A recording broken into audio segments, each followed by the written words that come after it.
Hey guys, it's JJ. Welcome back to the Lions franchise.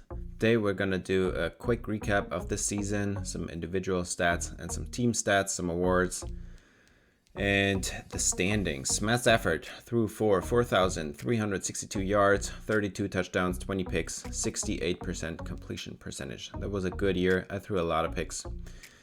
Kerryon Johnson is third in the NFL in rushing yardage. He has 1,342. That's a 5.3 yards per carry average. He had only 9 touchdowns. That was due to the rise of rookie running back DeAndre Swift. He had 555 yards, had an even higher average of 5.8 yards. He had 7 touchdowns, so they split something and combined 1 fumble. For receiving, Arcega-Whiteside and Kenny Golladay both cracked 1,000 yards. They had combined 20 touchdowns, and Arcega-Whiteside had a real good run after catch average at 4.6. DeAndre Swift had 795 yards, and 715 of those came after catch. So he had a really good season. TJ Hockenson had 705 yards and 3 scores. And further down the list, that's Danny Amendola, 444 yards, 2 scores. Marvin Hall, 161 and 1 score. They really had high catching averages because they got all the slot crossing routes that were mostly good for like 15 or 20 yards. In tackling, it's Jahlani Tavai at the top. He has 145 tackles in total, and that is good for second most in the nation behind Shaq Thompson. He also had 12 TFLs, a half sack, and no picks.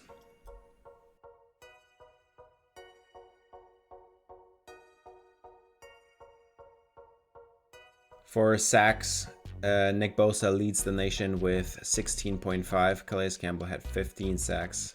And for the Lions, it's Trey Flowers with 13.5.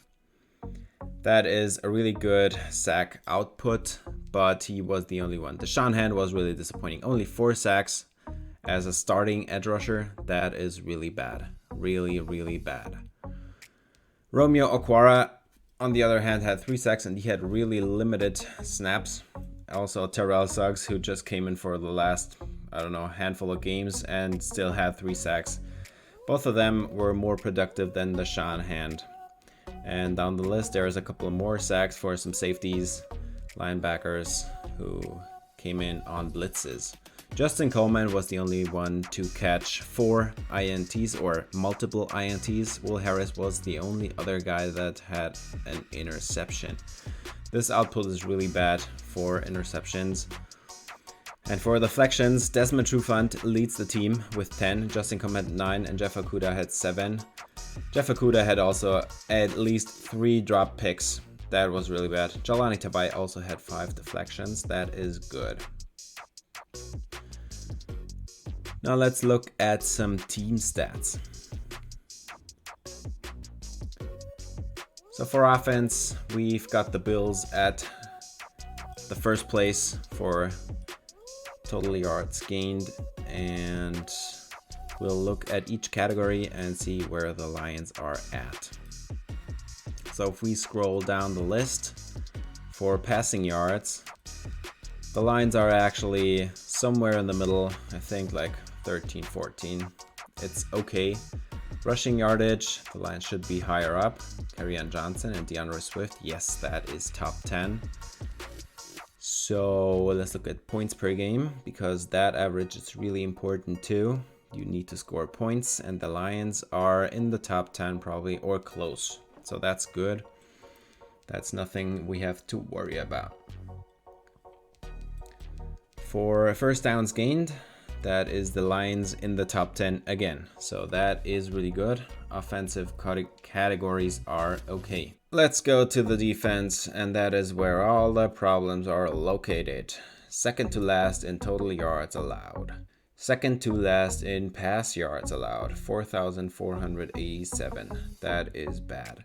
We need to work on that. Our coverage unit is horrible. Let's go to rushing yards allowed. So it's not that bad. There are worse teams in the NFL, but we still are below average.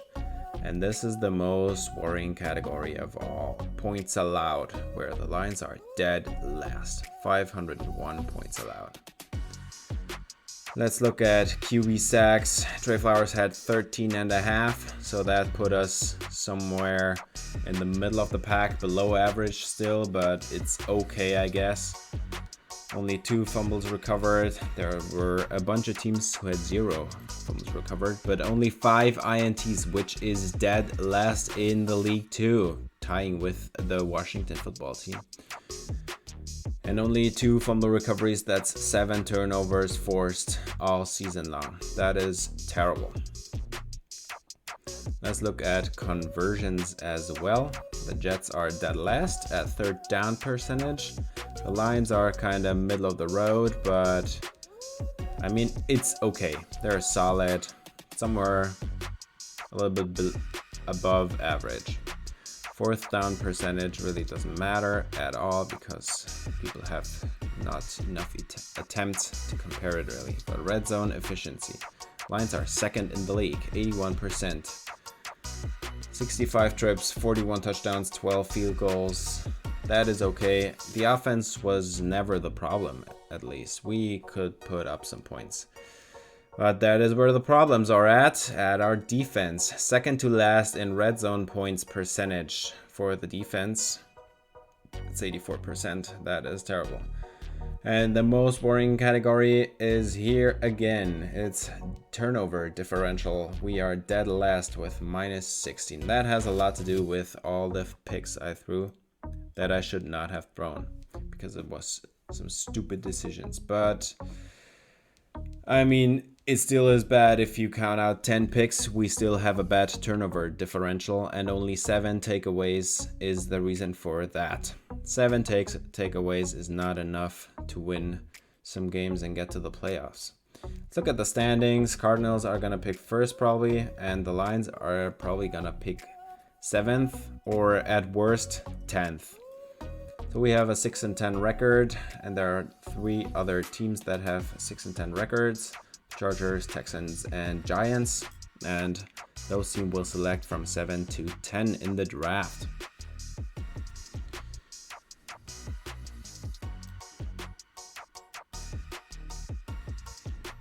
Now we're gonna look at the playoff bracket, and in the AFC, the Patriots, the 7 seed Patriots, beat the Bills somehow 20-17.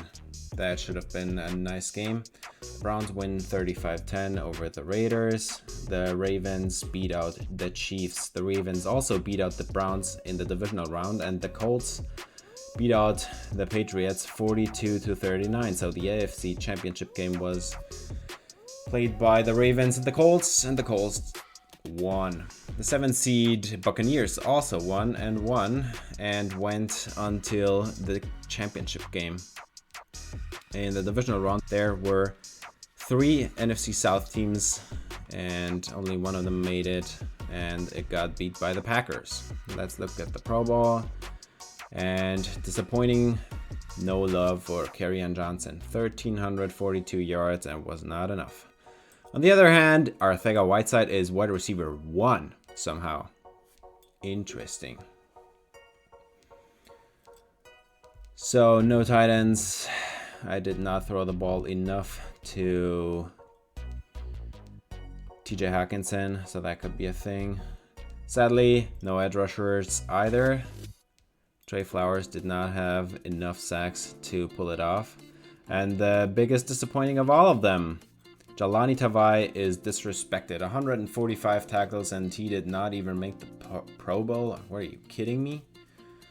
Matt Prater did it for kicker. And there is a surprise. 3rd string running back Ty Johnson somehow got punt returner 1, and he did not return a single punt all year. Jamal Agnew made all of that. So I don't know how he got that, but I'll gladly take the XP. Josh Allen is the league MVP. Behind him, it's Pat Mahomes and Deshaun Watson. Coach of the year is Frank Reich of the Super Bowl Colts. Offensive player of the year in the AFC is Josh Allen as well. Joe Burrow makes rookie of the year. Kenneth Murray is defensive rookie of the year. There is some other stats, but the thing we're more interested in is how does the NFC look. So Matt Ryan is Offensive Player of the Year, and in the defense it's Khalil Mack. DeAndre Swift makes Offensive Rookie of the Year though, so that is nice. He should probably get some nice XP from that. Terrell Burgess is it for the defense, and Jeff Okudah came in 7th. So that's a disappointment, but I mean, he dropped 3 picks and he should not have done that. For best wide receiver, it's JJ Arcega-Whiteside in 2nd place. That is why I wanted to throw some touchdowns in the last game, because I wanted to get him to that 1st place, but Marquise Goodwin somehow beat him again. Trey Flowers is 5th for best D lineman. And for linebackers, that is such a disappointment. No Jelani Tavai, despite having 145 tackles. Justin Coleman came in 7th for best DB, and Matt Prater is the best kicker in the NFC.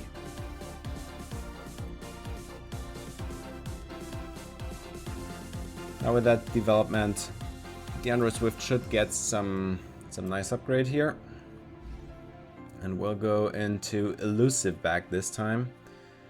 His receiving upside is really good already, so I don't feel like I need to work on it. And he gets some break tackle, some spin moves, some juke moves, some carrying, some really nice running back ratings.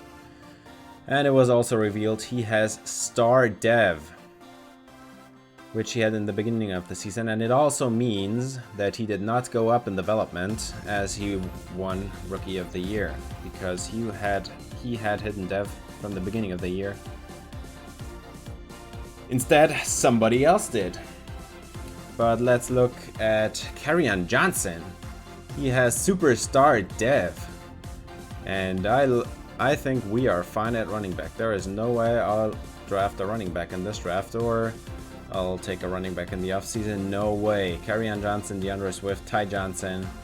I have a nice backfield. The other player that got up was JJ Arcega-Whiteside. He went up to Superstar Dev, and he was a normal Dev player at the beginning of the season. So now he is Superstar. For the O-line, I need some improvement there. In the offseason, we're going to draft some O-line and we're going to sign some O-line. I don't know who is going to be on the market, but we'll see. Some tackles, and for tight ends, I think we're fine. For a quarterback, we're fine. For running back, we're fine. We maybe need a new slot receiver and some O-line. For the defense, edge rusher, I think is fine. We have Trey Flowers, we have Romeo Okwara, Deshaun Hand, Austin Bryant.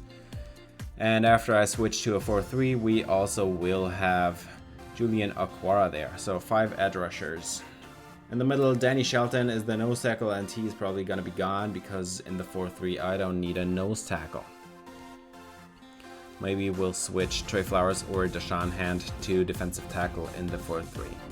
For linebacker, I mean, Jelani Tavai is going to play, but I don't know who else is going to be there. Ty Summers looked good in the last game. He had 10 tackles. He has some speed, but he needs to work on some skills. Julian Okwara had an okay rookie campaign. Nothing special, no sacks.